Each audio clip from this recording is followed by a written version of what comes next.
Uh,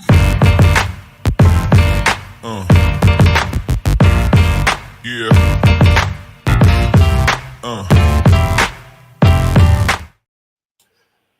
Hello, Talking Fight fans around the world. Thanks for tuning in to today's episode of the Front-Ended Panel. Here is truly Mike Orr and my man, Lou Eisen from Lou at 2 on Sundays.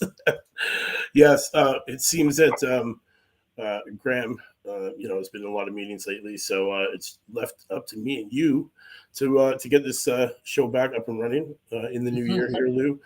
We had a guest last weekend with us, Carl from Last Bell Boxing, which was always a pleasure to have him over here.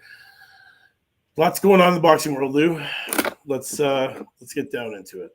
I think before we do that, we should tell the viewers that the opening intro tape was done. The last thing Barry White ever did, recorded, and he did it for us. That's but he awesome. wasn't happy that we had to cut out the lyrics after that because the show really got nothing to do about sex, just love of boxing. Right.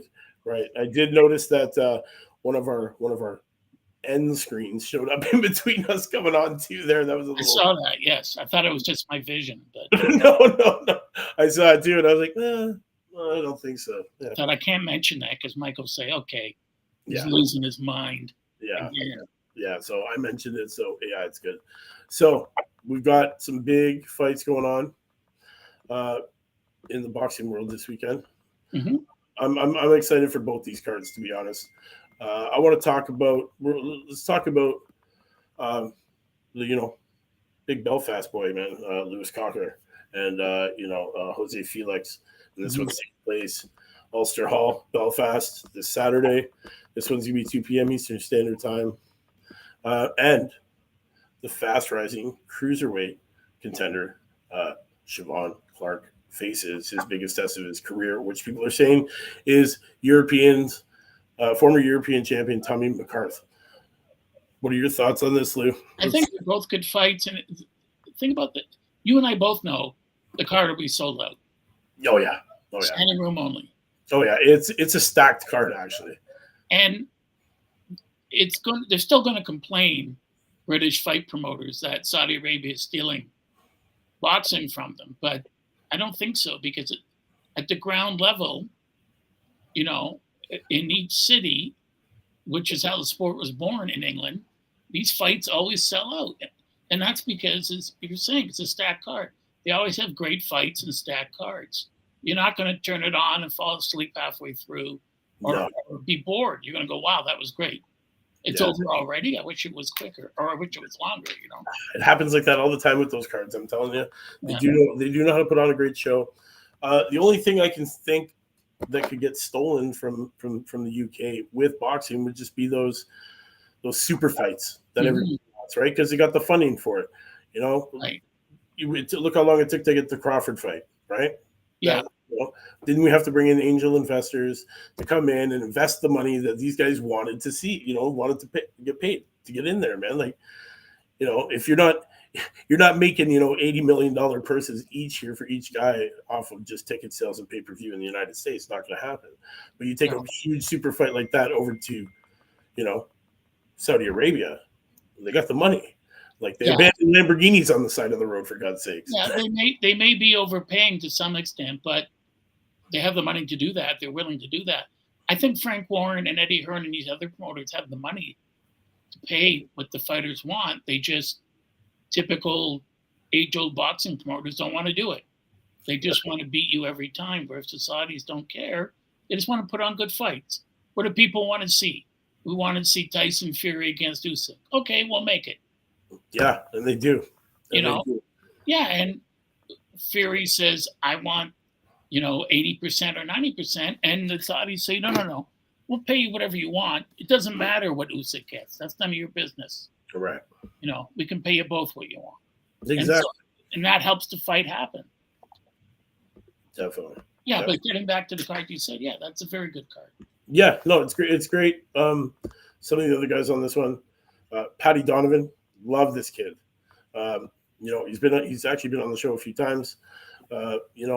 He's taking on Williams Andreas Herrera, who's 15-2. This is going to be a great welterweight match here.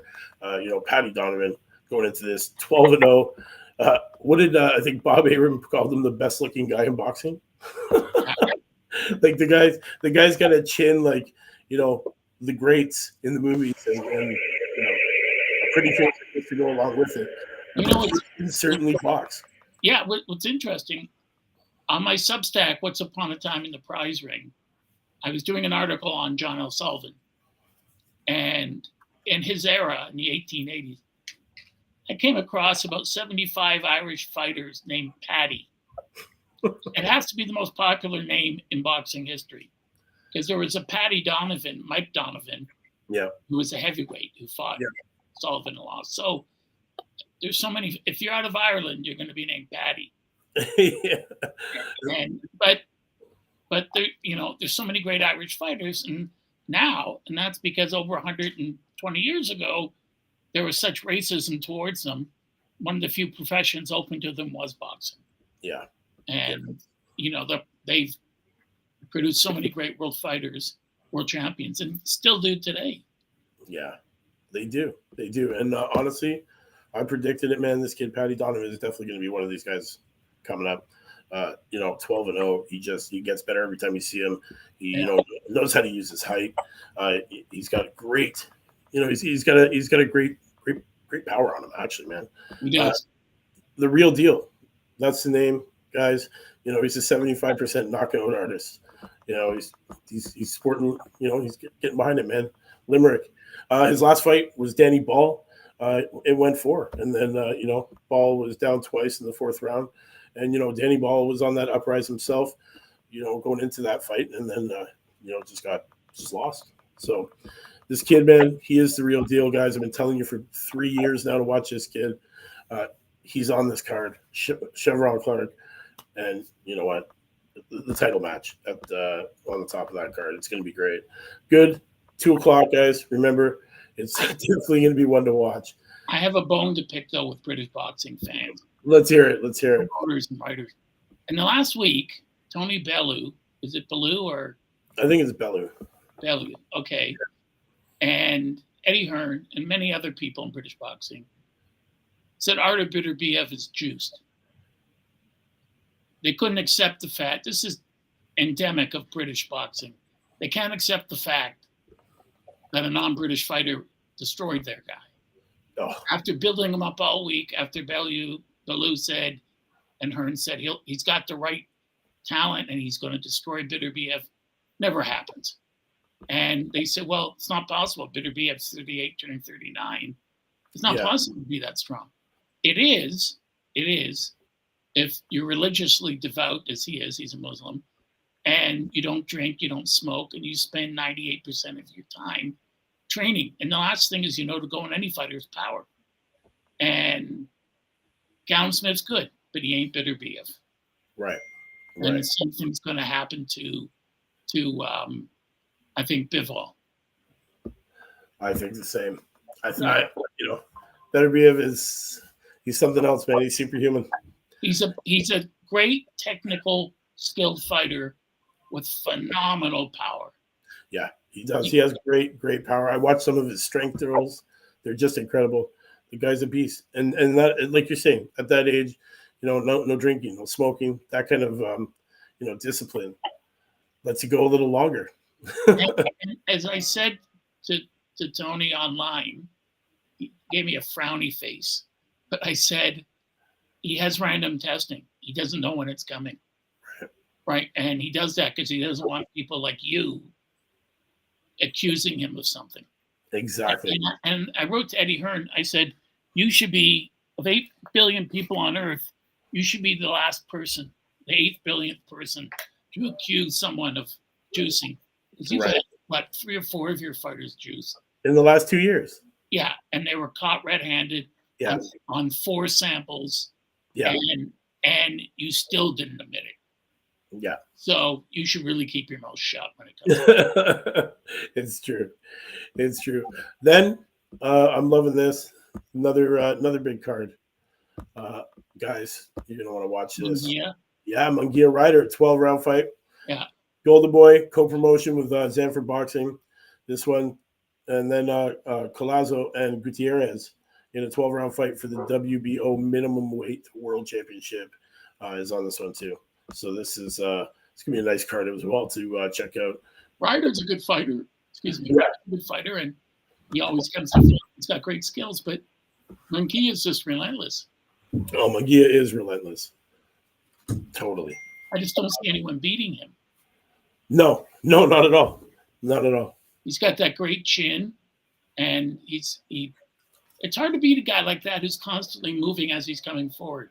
It's Right. almost impossible to time with a good shot.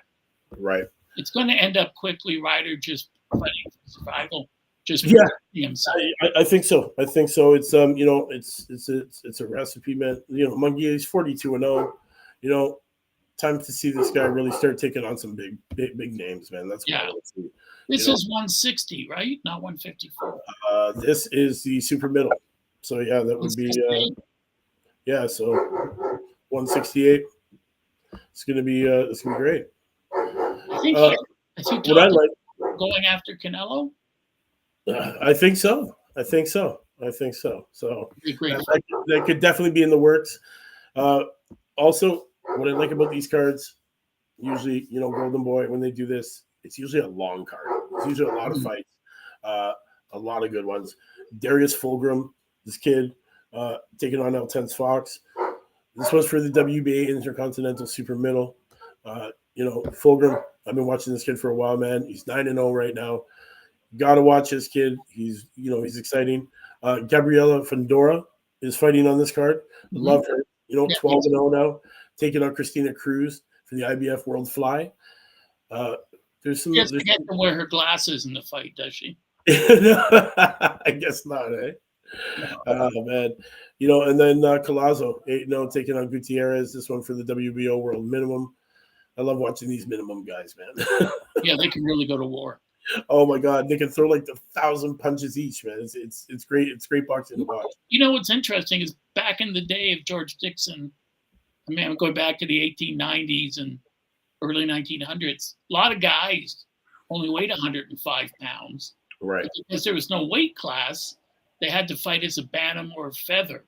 So they'd fight at 115 or 120 or 125. Even though they never came in at more than 108 or 109, they would give away 15, 16 pounds and still win. Yeah. Yeah, just peppering guys with those shots. Yeah. Technique shows you don't need to be the strongest guy. You just got to be very technical. Yeah. Break down somebody easily. Whoever gets there firstest with the mostest. Exactly. Yeah, it's like Angela Dundee would say, the idea is to win. You don't have to necessarily knock them out. Right. So there is 4 titles on this one. The WBC Silver, Super Middle, Ryder, Munguia, Gutierrez, Collazo for the WBO World Minimum. Then we got Fondora, Cruz. That's the IBF World Fly. And then the Intercontinental Super Middle, WBA, Fulgham, and Fox. That should be a great fight to watch. Super middleweight division. Fulgham, he's been impressing me every time I see him coming out. 9 fights in, 9-0. It's gonna be a good one, man. There's always somebody great, young great fighters coming up. And I remember in the 90s or whatever it was, or 80s, probably 90s, when I first couple of fights I saw Costa Zoo. And I would say to other people in the States, in New York or wherever, you got to see Costa Zoo. Who's that? You haven't seen Costa Zoo? Right. This guy is the best lighter weight fighter on earth. He's a wrecking ball. Oh, that's so. This kid, Fulgham, he's only been in the distance once.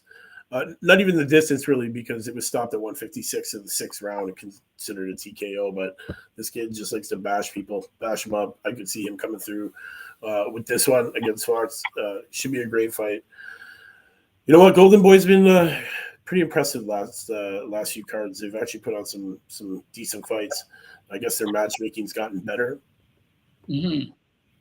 That's what it seems. So those are the 2 fights really going on. These nice cards that everybody's going to be talking about. But there's lots more going on in the boxing world. Ryan Garcia is complaining openly about, was it not getting the Devin Haney fight? Yeah, I believe so. And when I went to his page, everyone's saying, "You should shut up, Ryan. You weren't serious about it. You said you wanted to fight him, and then you wouldn't accept. You wouldn't even go into negotiations. You want to fight him? Yes or no? He's not going to wait for you forever." Right. It's ridiculous. Yeah, a lot of fighters. Garcia to me he's just he's all internet hype. Yeah, I think he's overrated. You know what? He's got that one. What is it? The left. I've seen some great Photoshop shots of him. Pretty hilarious, man. Honestly, the kid just. I don't think he has what it takes. If he did, he had it, and he's losing it. He's really got to buckle down and do something special to impress me, or else step aside and let the real fighters come up, man. Well, he right now he's just a name. He puts people in the seats. He can kind of box, but you know what? It's about time somebody shuts him up. Yeah, it's more flash than anything else. And he had that British fighter several years ago who dropped him on his face. Oh yeah. And he was lucky to get up, but Tank Davis was miles ahead of him. And I think he's just a sparring match for Devin Haney. I mean, I don't think Devin Haney would view him as a serious threat. No. And nor should he. No, he shouldn't. I mean, there's so many guys like that. It's as a late comic friend of mine would say, "Shit a vous or get off the pot a moi." My friend Lawrence Morgenstern would say, "Put up your fist and fight. If you really want to fight, fight. Yeah. Otherwise, go somewhere else." Yeah, exactly. Just put up or shut up. Put up or shut up, right? And our guest last week we were talking about Michaela Meyer. I thought she won the fight, but it was close. You know what? I think it should have been a draw. Honestly, I've seen so much.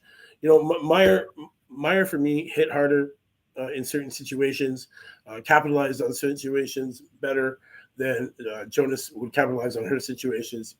It was too much, too close.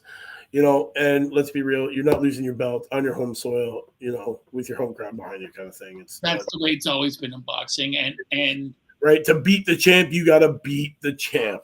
Yeah. Same in the mixed martial arts world. Listen, you ain't laying down for 5 rounds and taking the belt away from the guy. The only way it's happening is if you beat his ass and he's bloody. Yeah. Same thing here. You got to knock him out. Put up, shut up, knock him down, lay him out. That's the way it's got to go. Yeah. And that's the only way those belts are going to change hands, and especially on a hometown crowd like that. But I would like to see a rematch, definitely. Yeah, absolutely. Maybe one in the States. Yeah, I would definitely like to see a rematch before Jonas hangs up her belt.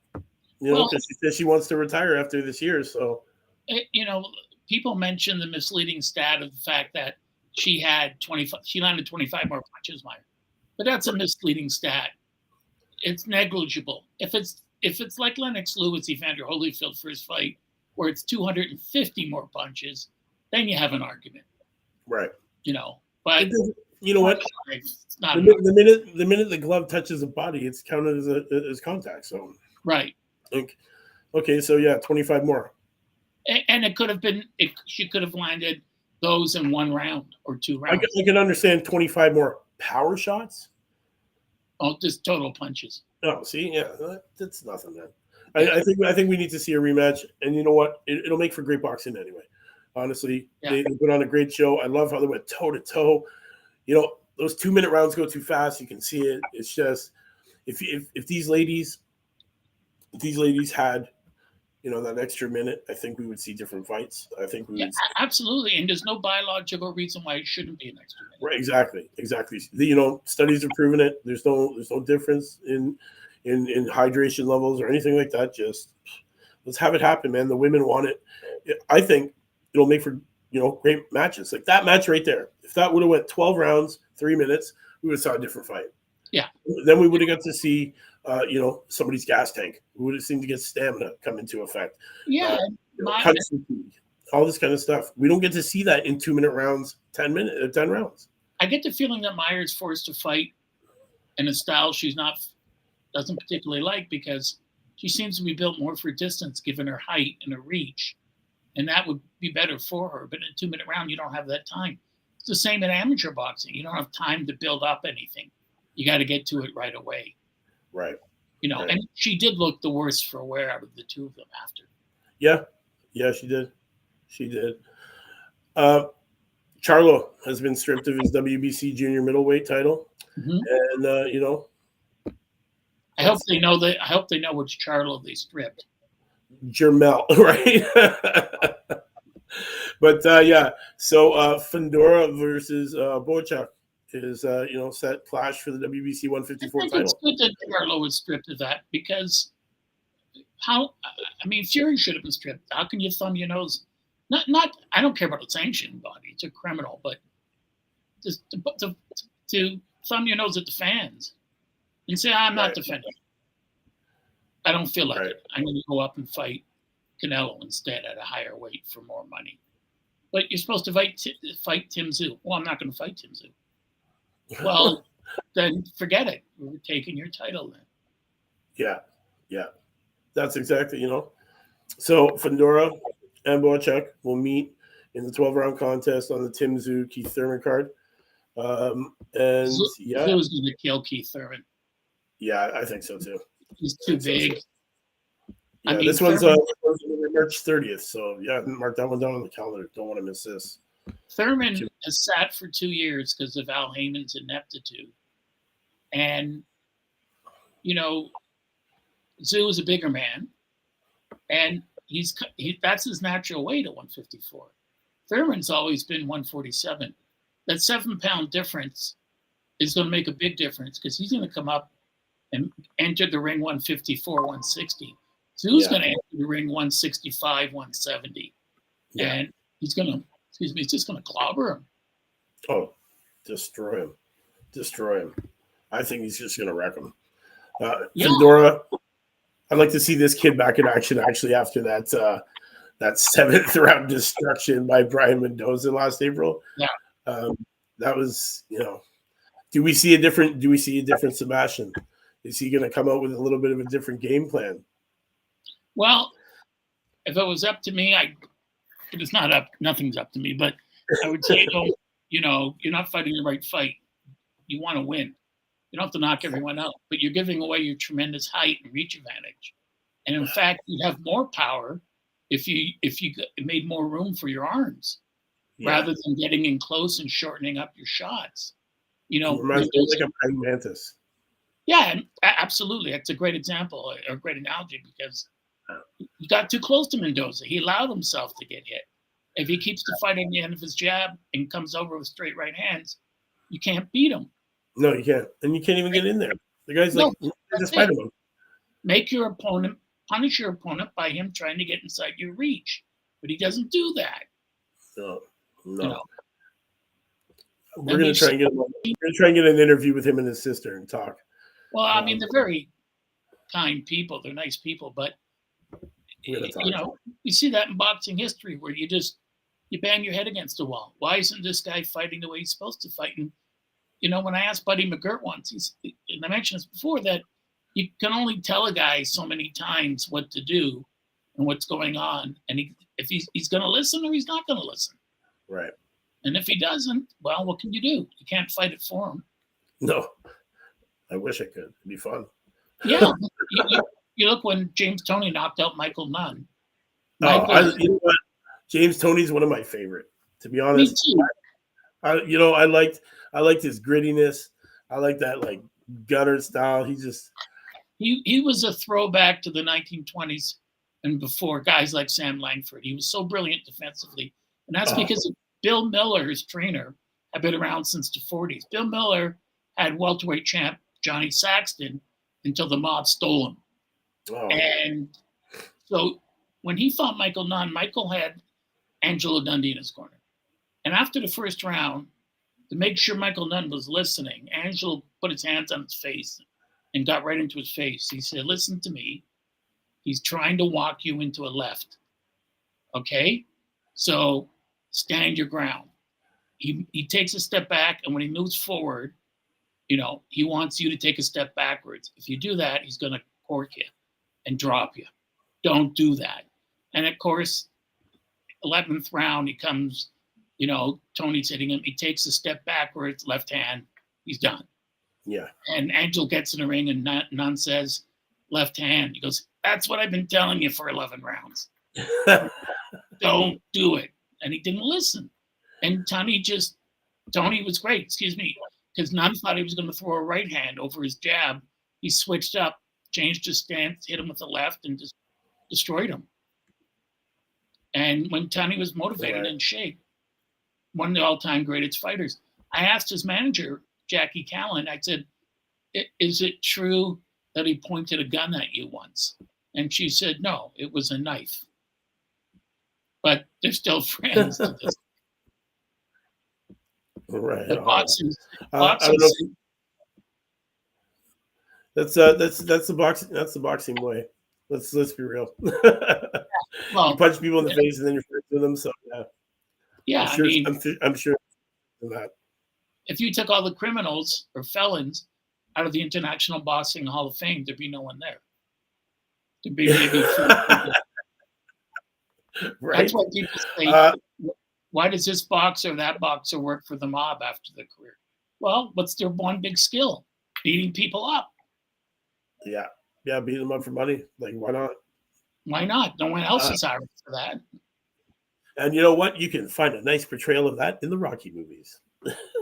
Yeah. In the beginning, exactly. Yeah, and a lot of great boxing movies, but yeah. So there's some other I'm things. going to mention one thing. One of my favorite quotes. They asked Joe Louis once why he had so many knockouts, and he said, "I don't get paid overtime." Bang. I love that. And honestly, there's some young and up and coming boxers right now that are using that saying and keeping true to it. There's a lot of them. Yeah, I'm not getting paid by the Brian Norman Jr. is one of them. Yeah. He ain't getting paid for overtime. You got Floyd Schofield, same kind of way. Oh yeah. Victor Reynoso. You got a bunch of these guys out here, these young cats that are coming up. I could go on for days. I always tell people, if you want to see a devastating knockout, watch George Foreman and Addison Rodriguez. Oh. Because when he came with that, finished it off with that left hook, he broke 2 or 3 vertebrae in Rodriguez's neck, fractured the jaw, like a hairline fracture of the jaw. Yeah. But the look on Rodriguez was out. He didn't know where he was or who he was. I wouldn't be surprised if he shit his pants. Yeah, I neither would I. And he was out. I mean, I've never seen, I don't know if I've ever seen a punch that heavy. Because Rodriguez was still 6'2", 6'3", 240, and almost as big as George in the way he fell. And it wasn't a question of whether he could beat the count. It was a question more of, could he ever get up, for the next couple of years. Honestly, I think there is one punch. There is one punch that I could say was probably as devastating when Chuck Liddell got hit by Rashad Evans. Right. But also that was probably very, I'm pretty sure Chuck pooped on that one because they he didn't talk. He left. They put a towel around him. So the hardest right hand I ever saw, and you can see it on video, was Marciano knocking out Jersey Joe in their first fight, because Marciano hits him with a follow-up left, but Walcott's already sliding to the canvas and then into unconsciousness. He was out for a good 30 minutes, and he just didn't move.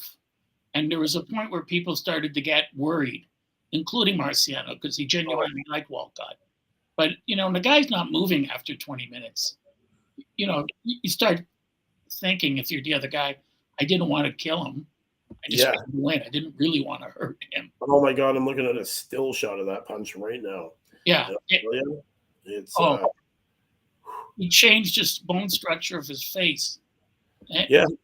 And that was the best right hand. The best left hand I ever saw was Sugar Ray Robinson knocking out Gene Fulmer in their second fight. And the great trainer Harry Wiley, who later on worked with Angelo, but Harry Wiley's son I was good friends with, and I promised him I'd write a book about his father. This is the shot you're talking about right here. Yeah, that's the one. That right hand. And Marciano was losing. He got dropped in the first round. He was cut on his scalp over his eyes. His eyes were swelling shut. And, the announcer said, Walcott just has to last 3 more rounds and he retains the title. Marciano could not have won on points. But Walcott went back and then pulled his arm back for a split second and bang. And people in the crowd, they just went, oh, as if they'd been hit. It was a visceral reaction. Right. Ray Robinson and Fulmer, in training camp, his trainer, Harry Wiley, said, you have trouble with him. Yeah, because he leads with his head always. He's hitting me on the break, and he comes rushing forward with his shoulder like a football player. And Wiley said, what you got to do is you tie him up. When the referee breaks you, take 10 to 15 steps back. And then when he bends over to come in, catch him with the left hook. Use his momentum against him. And when you watch that, boy, you just flatten him. I mean, Fulmer went down, got up, went down, got up, went down. Yeah. And then after, 5 minutes later, Fulmer's in the corner, and he says, Ray looks good, but I'm going to kill him tonight. And his trainer, Marv Jensen, said, the fight's over, Gene. And he didn't believe him. Like, he went to the center ring, and Ray says, good fight, Gene. He goes, what are you, trying to be funny? No, I don't know what are you talking about? And the referee said, Gene, you were knocked out. Fight is over. He had no memory of it. There's a video I watched where this guy literally got knocked out of the ring, and came back. When he came to, he thought he was just coming into the ring. Wow. That just crushing these guys, man. You should never fight again after a shot like that. I'm sorry. Yeah, there's a famous picture or famous story about Nady Brown. And he fought Joe Louis. And Louis hit him. It's that video of Louis where he lands 3 left hooks in a row. And the guy goes down. He gets up again. Louis hits him a right hand. He literally hits the canvas so hard he bounces up. He grabs the referee, Arthur Donovan, kisses him on the lips. And so let's go for coffee. And then Donovan just waves it off. And he said Louis just scrambled his brains. Oh, my God. That's how hard he hit him. And then Brown just collapsed. I mean, man. He was the greatest single puncher I ever saw. No one hit people the way Joe. No one was ever the same after getting hit by Joe Louis. Never the same. Yeah, Joe Louis he was perfect. Once in a lifetime. Yeah, he was like this bright meteor shining across the boxing firmament. Perfect balance, perfect power, and when he hit you, wow. Yeah, he knew how to hit. Total devastation. Same with Ricardo Lopez, right? Yes. Strawweight fight in Mexico. Yeah, man. That's another guy that hits like a tank. That's the thing. When you go to the Hall of Fame, or when you've met these guys that are 108 or 116 or 112, you think, the young guys coming out of Japan right now. Yeah, and you think this guy's Inoue, Kensha, him and his brother, Takami and now when you meet brothers, they're crushing it, man. They're the younger brother coming up and taking over the title that his brother just vacated while he climbed up. Oh yeah, and you look at them, and when you meet them in person, you think, as a joke, just as a joke to Humberto Gonzalez, who beat Michael Carvalho twice. I said, "You don't look so tough," because he's like 5'1", 5'2", and he looked at me and I said, "I'm just teasing." Yeah, I'm kidding. I apologize. And Angelo said to him in Spanish, he just said, "He's just kidding around." He laughed. But they look so tiny, but their hands are huge, and you just, when you see them work out, you just can't believe how strong they are. And when they get in the ring, it's like before the Sonny Edwards fight, and I still hold true to this. No one will beat Bam Rodriguez. I can't see it happening. I don't care who he fights. Yeah, Rodriguez is. I like watching that kid, man. I love him. He's a beast, and you know what? It's going to be a lot to take him off his pedestal. Great fighter, great movement, great balance, great punching power, great defensively. and they said Sonny Edwards would be too good of a boxer. But immediately in the beginning of the fight, Rodriguez walked him down in the first 30 seconds and got off the ring. Yeah. You know, typical British bravado that they couldn't back up. You know, well, Right. Edwards is beating these guys, yeah, but you haven't faced anyone like a Bam Rodriguez. Yeah, I know. You know who I like, man. Isaac Pitbull Cruz. There's another kid that just got volume from punching, man. He just he's fighting Romero coming up. He's going to be trouble for Romero, I think. I think he'll beat Romero. You know what? Yeah, I'm yeah. I don't like Romero at all, and you got. You know what? For me, he got humbled quickly. Yes, he was on a good uprise. He got humbled by that nasty, devastating. Was it left? It just caught him coming off the rope, and I think it's put him in a different place. I think mentally he's in a different place as a boxer. Like I think he's at a different part of his career. I don't think we're going to see too much of that. This too much anymore. I think he's more about the game and getting it done and getting those titles is what he wants. Can't do that talking shit. And that's what Ryan Garcia, I think, was pissed off that he didn't get Rolly Romero. But honestly, I think Rolly Romero would eat Garcia. Yeah, and I don't see why I agree. And I don't see why Garcia would complain. You can't keep blaming Oscar. Garcia took what, like a 2-year hiatus off of even fighting? Like, yeah, and when your promoter comes and says, this is the fight and this is the money, I want more. It's not fair. Well, I'm not fighting him. Then don't fight. I'll give it to someone else. Right. Yeah. And boxers have to learn that. But they were spoiled because of Al Heyman. I'll give you this money and that money. And you think this guy is getting that money and he's a prelim fighter. He shouldn't be getting $800,000 a fight. No, but they paid it. They paid it, and that's what got HBO and Showtime out of the business, and that's why Amazon will eventually one day drop PBC, and also Netflix is thinking of getting into boxing. They're into wrestling, and if Netflix gets into it, they're much more well-heeled than Amazon is. So, they could easily overtake them. Yeah, they could. They easily could.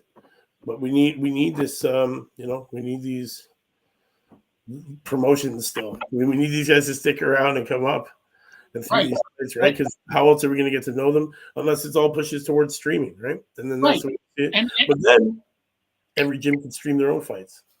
Right, and that's true, and that's a big problem in Canada, especially in Ontario, because it's hard to get TV coverage. No one's interested. No one listens. No. In Montreal, the boxing capital of Canada for over 150 years, they listen and they get TV coverage, or they broadcast it themselves.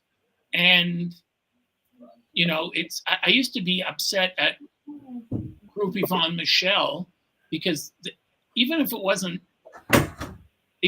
Eye of the Tiger or someone else, they would buy the rights to broadcasting in Canada, make a pay-per-view. And I'd get really annoyed. And, a friend of mine, Rick Glazer, would say to me, they're training the people in Canada that you have to pay for good fights. People are so used to getting it for free. And so they're not charging that much. And he said probably only a few thousand people are paying for it. But still, people have to understand. And they just don't get that in this country. Right. And I know that there's boxing promotional companies in Ontario that have offered their cards for free. Just put it on the air. And networks just aren't interested. Right? No, they're not. They're not. What? Honestly, half the time it's all filler anyway. Yeah. Yeah, that's true. I mean, I've been to cards here. I've been to cards everywhere. But particularly in Ontario where you'll see a guy on the card and the guy is a former hockey player or a former football player. And then he goes in the ring and gets destroyed. And then I think, well, this isn't worth paying money for. This isn't a professional fight. This is a joke. This is an insult to call this a professional fight.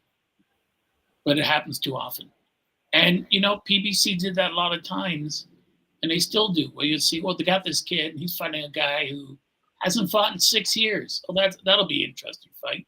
The same with Richard Torres out of New York, the former Olympic heavyweight for the States. I mean, he's fighting these guys, that make me look like Carl Lewis. I mean, these guys are blubbery, overweight, haven't fought in years. He's coming in with a 12-17 record. And then you look it up on BoxRec, actually it's a 3-30 record. Yeah. I don't know if you're translating it into metric, but these are bums he's fighting.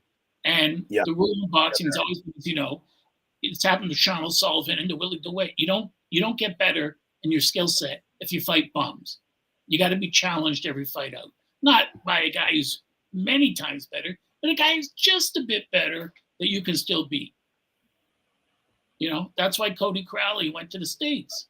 Yeah. Better competition. And it showed and is showing. Yeah. And I love that we have a Canadian like him, the Crippler man. He's a great fighter. In the welterweights. Exactly. And nobody knows who he is. No. You don't hear the name. Like, people out there should fear this guy, man. He gets in there and just tears you apart. Yeah, and he can't be dissuaded or deterred. He's going to take your body out. Yeah, he is. He's great at it. We've had him on the show. We've had great talks with him, interviewing him. He's a big supporter of us here at Talk and Fight. He was telling me, like he's a grinder. He has a switch and it just goes on. That's it. He's in town now for the next 2-3 weeks in Peterborough. Well, I should give him a call and get him on the show again. You should definitely give him a call. And, he had an interesting comment about Boots Ennis, because they gave Boots Ennis, they just gave him the title. And he said, Boots Ennis is a great fighter. Yeah. There's no disputing that. Great hand speed, great footwork. But he's not superhuman. His body doesn't move. Right? I can always hit him to the body. Yeah, and what's he going to do? Move his body like that? Not possible. So another topic I wanted to touch on. What are your thoughts of all these pound for pound lists and the rankings right now? A lot of them say that Inoue has made a couple jumps and he's now ranked number 2, Crawford number 1. Some of them are saying Inoue number 1, Crawford number 2. Some of them are saying Tyson Fury hasn't even touched the top 10. Some are saying Bam Rodriguez is number 10. What are your thoughts on this pound for pound list? These are all mythical lists. Yeah, they are. It's who you like, really. Yeah, it is who you like. And, people, I was mistaken. I thought it actually started with Sugar Ray Robinson, that they said pound for pound, that if all weights are relative, he'd be the best fighter on earth. But when I researched it, as I always do, this went back to the 1880s and James J. Corbett, or 1890s, who was the best pound for pound. So it's hard to say. You could put Bam Rodriguez at number 1 because he's fought such a high level of opponents. When he beat the guy that beat up Chocolatito, the Thai fighter, and Sora Rungvisai. Yeah. And Quadras and all these guys. These are quality fighters, and he walked through them. You could say Inoue, because Inoue's been devastating in every fight. And when Inoue beat Fulton, I know so many people in the sports in the States, especially, that would say, well, Fulton had to fly over there. And No. Fulton was there weeks before that fight. Right. Excuses. He jumped on it. We can't take the loss like a real man, and we have to be sore losers and why about. Listen, absolutely. You went into the man's house, and the man destroyed you in his house. Only way to settle that and talk, fight again. Right. Get in there, fight again. But because it was a definitive knockout, it would be hard to get another fight. But here's something. So earlier today, I watched a clip of Ernie Shavers from '71. He got knocked out 1 round by Jerry Corey. Oh, man. And when Don Dunphy interviewed him after, he said, what happened? He said, I got beat by a better man. And that happens. All credit to him. And I thought, I wrote, what a classy thing to say. Yeah. He's a better man, and he beat me. And That's all. It's all class. It's all class. And these naysayers for Fulton, come on. Your guy is not saying he's not a great fighter, but he met a greater fighter, and he got beat. And that's what the sport's about. No one's saying Thomas Hearns wasn't a great fighter or an all-time great, definitely. But Leonard knocked him out in the first round. And people will say, well, Hearns won the first 12, 13 rounds. Yeah, but that doesn't matter what happens. It's like saying, well, they were ahead in the hockey game after one period. Yeah, but a hockey game is 3 periods, not 1 period. Yeah. So it doesn't matter how you start. It matters how you finish. It's not over until the final bell. Right. That's it. And the other thing, too, is when fighters complain and then they get clocked, like Ortiz against Mayweather. The rule is, number one rule, the first rule ever in boxing, from 3 years ago, protect yourself at all times. Yep. The referee didn't say, if he says, stop the action, time out, you to this corner, you to that corner, then you throw a punch, then you get disqualified. Yeah. If the referee hasn't done anything and you go, hey, this guy, bang, that's your fault. Yeah. You did that. And the ref does say protect yourself at all times. Right. Never assume that the other guy's not going to do it. No, man. No. I actually saw a brilliant knockout, actually. They touched gloves, and Buddy just quick gave him a nice little uppercut right to the chin and dropped. I've seen that. Yeah. Yeah. Thoughts on that? Dirty play? Or no, because they went out and he went he went touch gloves. Yeah. Bang. Yeah. And that was it. And the other guy didn't have to touch gloves because he'd already done it with the referee. There are 3 other instances. There was a famous fight between, I think, 2 heavyweights from 20 years ago, where one guy won the fight and his gloves are off. The other guy came to shake his hand. Instead of shaking his hand, punched him, broke his jaw, knocked him out. And of course, the guy who did that was not only suspended, he was arrested and went to jail for about 10 years. Because the fight's over. That's now assault. That's criminal assault. The contest is over. The most famous time was Dempsey. He was fighting Jack Sharkey, and the winner would get a shot at Gene Tunney. Dempsey had already lost to Tunney. Right. And the way Dempsey fought, Dempsey didn't care. He'd come at you, he'd hit you in the stomach, hit you in the balls, hit you with his elbows, forearms. Not deliberately. He just wanted to. It's a fight. So when it was done to him, he never complained. And he said, in the 7th round, he hit Sharkey a left hook right in the balls. He said Sharkey had turned, and I went and I hit him in the balls. And Sharkey turned to the referee and said, this guy just hit me in the nuts. Where on earth? And then Dempsey hit him with the left, knocked him out. And Sharkey's on the canvas holding his nuts and his chin, and he was counted out. And after Dempsey said, what was I supposed to do? Wait for an engraved invitation? Right. Again? He said, it's a prize fight. The referee didn't call time. And the referee said, I never said stop the fight. I said, it's a legal blow, keep fighting. And he turned to argue with me. That's his fault. Definitely. And he said the sad thing was, by that round, 7th or 8th round, Sharkey had outlanded Dempsey 10-1. He had him out several times. Dempsey said, I wouldn't have lasted the round had he not stopped to talk to the referee. He would have knocked me out. And the other time we saw with Brandon Cook and Stephen Butler, when after the fight, someone threw from Butler's corner, threw a pail in and hit Cook. And I thought Butler should have been suspended for life for that. Yeah, that's just criminal. You don't do that's dirty playing right there. You can't be doing that.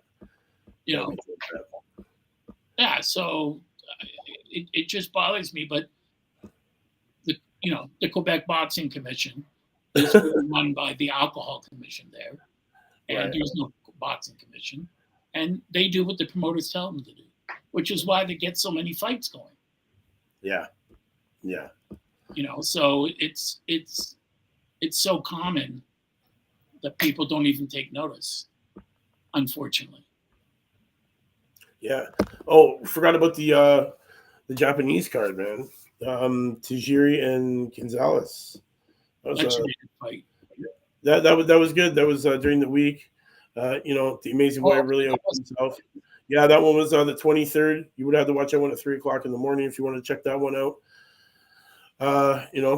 This one was pretty big, man. It was a 12-round majority decision. Let's say memorable show.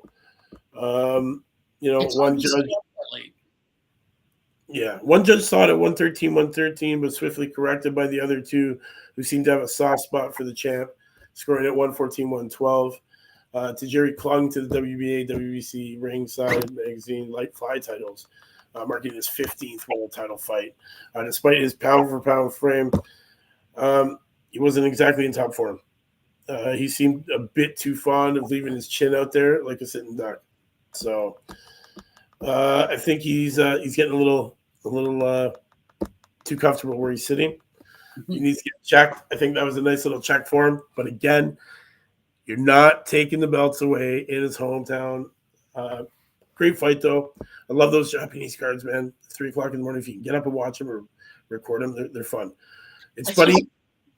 Go ahead. Well, I was going to say, when I watch boxing on a Saturday night, my wife and there's other people, 5 friends.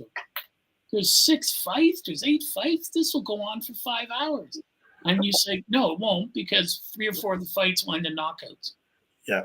And as you watch, there'll be invariably 4 or 5 fights that end in knockouts within 2 or 3 rounds. Oh, yeah. I find it funny when there's 8 fights scheduled or 6 fights, and they have to kill time because they're all ending so quickly. Nice. There's some fight cards that I've seen, and I can't even believe the length of them. Like, I'm watching like in Poland and Russia and Germany and stuff like that. One of them, I swear to God, had like 23 fights on it, man. That's it must have been like, for them, it must have been like an all-day crazy event or something. But for me, it was just, I napped and missed a few, saw some, napped again, but yeah. This is a problem I have with speaking to a friend of mine, just off topic for 5 seconds, for Killers of the Flower Moon and Oppenheimer. And I said, a good rule of thumb is the movie should never last longer than the events it depicts. Especially with Napoleon. Now, oh my God. It may be because I'm 63 and I have a pacemaker, but 3.5 hours is too much. Especially of Joaquin Phoenix. Like, yeah. He's an all right actor. He's great. He really gets into his roles. Joker, that was a good one. Come on. I remember this kid from Parenthood, the shy kid with the friggin' jerk-off movies and the brown bag trying to hide. Like, and the thing for me with him is, in Napoleon, is because I've read so much about history, you watch it and there's so many mistakes made. Yeah. And they're portraying him as a great military leader, but he was terrible. Yeah. And it wasn't Waterloo, it was Russia that got him deposed, because it's the largest land mass on Earth. And the Russians just kept retreating to the north. And it never occurred to this guy that, winter's coming. We're 300 miles from our supply lines with no clothing. Yeah. So, you wonder about that. It's the same thing in boxing when people will say, well, that was unexpected. Well, the guy hasn't fought in 3 or 4 years. So why is him getting dropped or knocked out in 1 or 2 rounds unexpected? Yeah. Big fight. Buatsi Aziz. I was reading about that, yeah. Wow. Let me tell you, Dan Aziz, this kid. He's a monster. Brilliant fighter. A lot of things in the future for this kid, man. Buatsi, no joke though. Right, but Aziz is defensively responsible while being an offensive powerhouse. Yeah.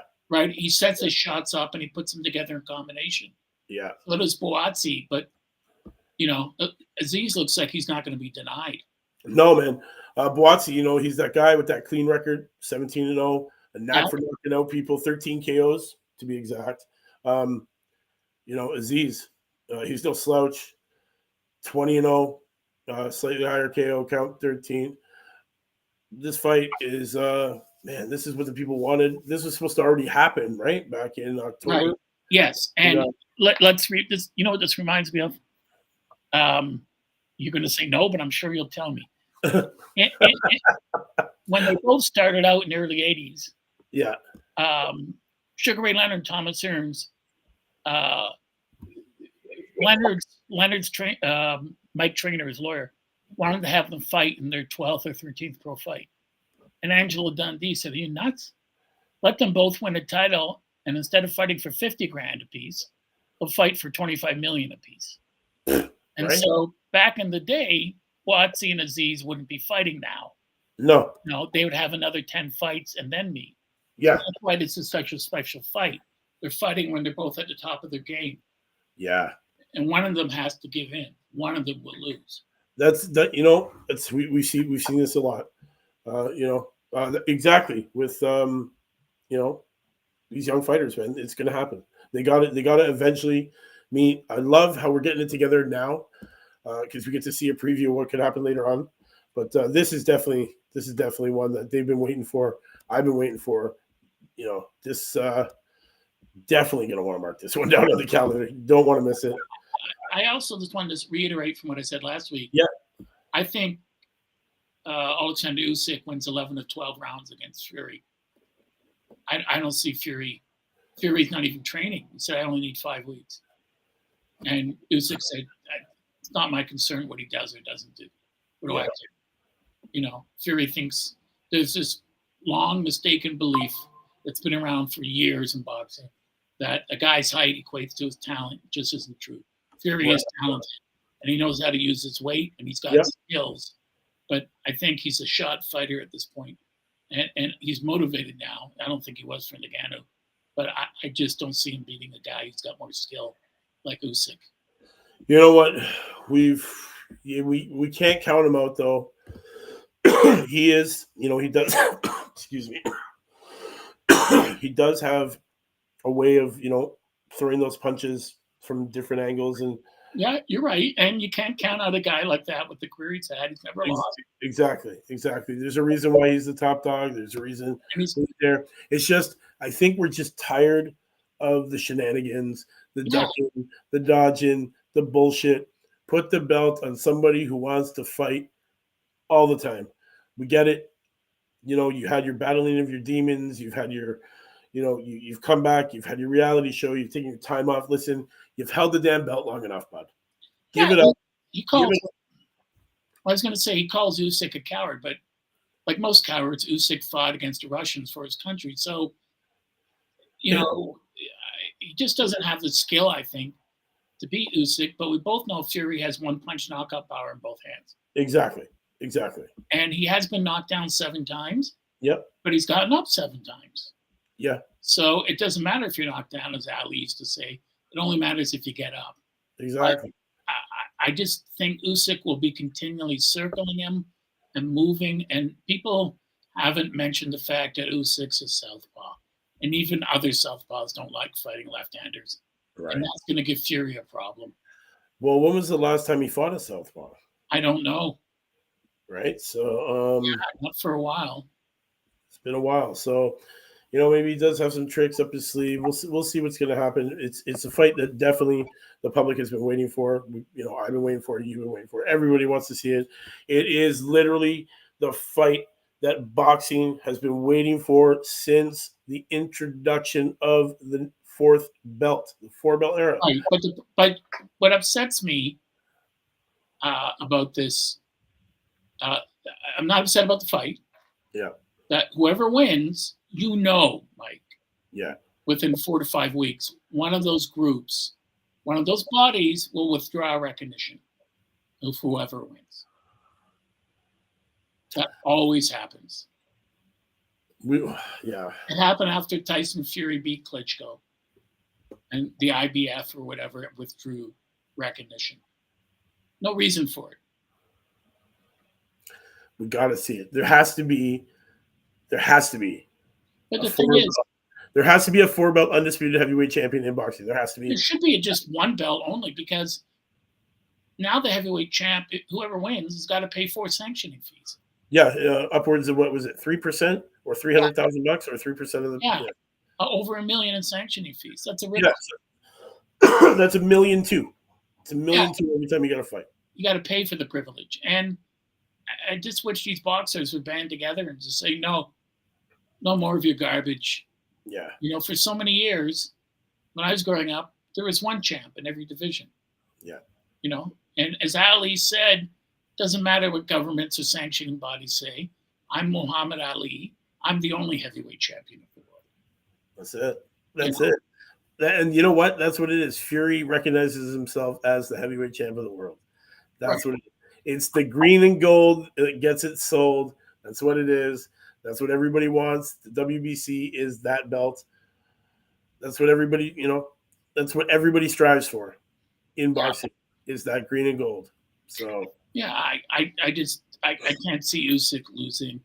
I think Joseph Parker against Zhang will be a good fight. I can see Zhang catching him. I can see Zhang doing a lot of damn things with that left hand. Yeah. He has a left hand from hell, man. And he's speed. And he throws it out there right behind that jab. And I mean, you're not seeing it coming. And when it hits it, it's hard and it's pinpoint accurate. And he's deceptive. And he's got the whole country riding on his back. Yeah.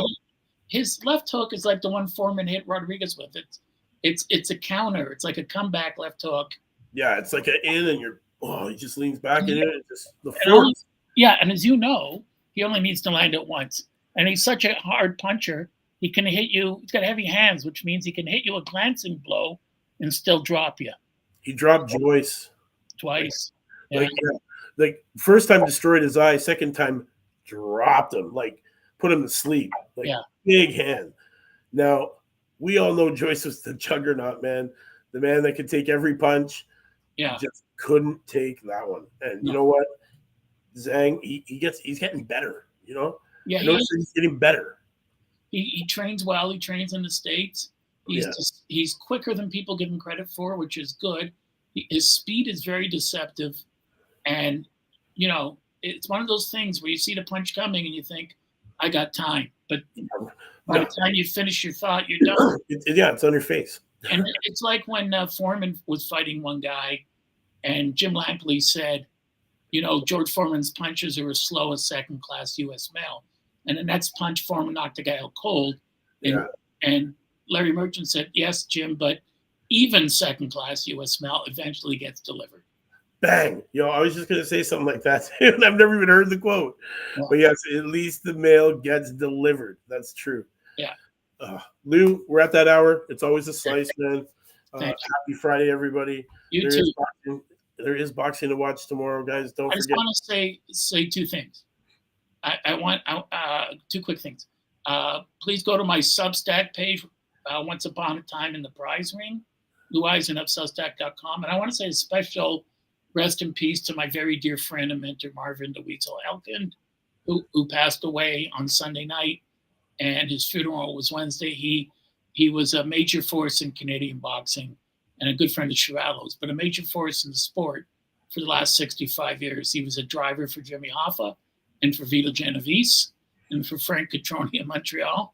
He was a well-connected guy, but he was great to the boxing world, and he'll be sorely missed. You know what? If I had a bell, we'd ring it 10 times for him, but, he will be missed. The Canadian boxing world has lost, a true man. True supporter. On that note, gentlemen, ladies, all the people watching around the world, thanks for tuning into this week's episode of the Friday Night Panel. You know what? We got to go to work, so you guys don't have to. Come back next week. Check us out. You know what it is. Same time, same channel. Always new topics, maybe some special guests. But yes, we're back. Friday Night Panel on the regular. So make sure you check us. Like, subscribe, share. You know the business. Mm-hmm. Until next time, knuckle up, and fighting solves everything.